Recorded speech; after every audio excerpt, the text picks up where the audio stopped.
दिवाळी झाली, दसरा झाला, गोडधोड खाऊन खूप आता कंटाळा आलाय। आता असं काहीतरी झणझणीत खावंसं वाटतं ना मैत्रिणींनो। चला तर आपण इथे आहे ना कांद्याच्या पातीचं पिठलं बनवूया। तर इथे कांद्याची पात छानपैकी कटिंग करून घेतलेलं आहे। कढईत तेलसुद्धा छान गरम झालेलं आहे। त्याच्यामध्ये ही पात आहे ना आपण ॲड करणार आहोत आणि छान परतून घ्यायची आहे।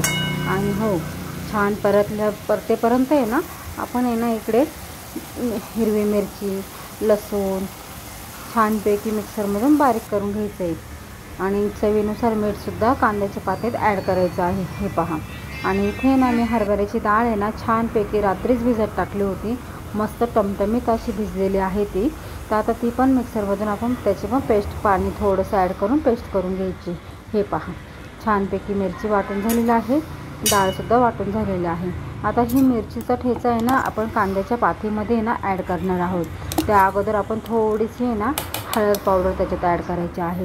असे छोटे छोटे रेसिपी पाहण्यासाठी ना मैत्रिणींना नक्की लाईक, शेअर, कमेंट करायला अजिबात विसरू नका।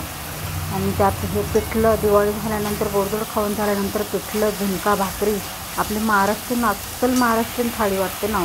मग काय झालंच पाहिजे घरात पिठलं भाकरी। हे पहा, मिरचीचा ठेचा आपण ॲड केलेला आहे, हळद पावडरसुद्धा ॲड केलेला आहे। छान परतून घ्यायचं आहे। आणि हे जे डाळीचं वाटण केलेलं आहे ना ते आपण त्याच्यामध्ये ॲड करणार आहोत। त्याच्यात आहे ना गरजेनुसार पाणी ॲड करायचं आहे। छानपैकी शिजवून घ्यायचं आहे।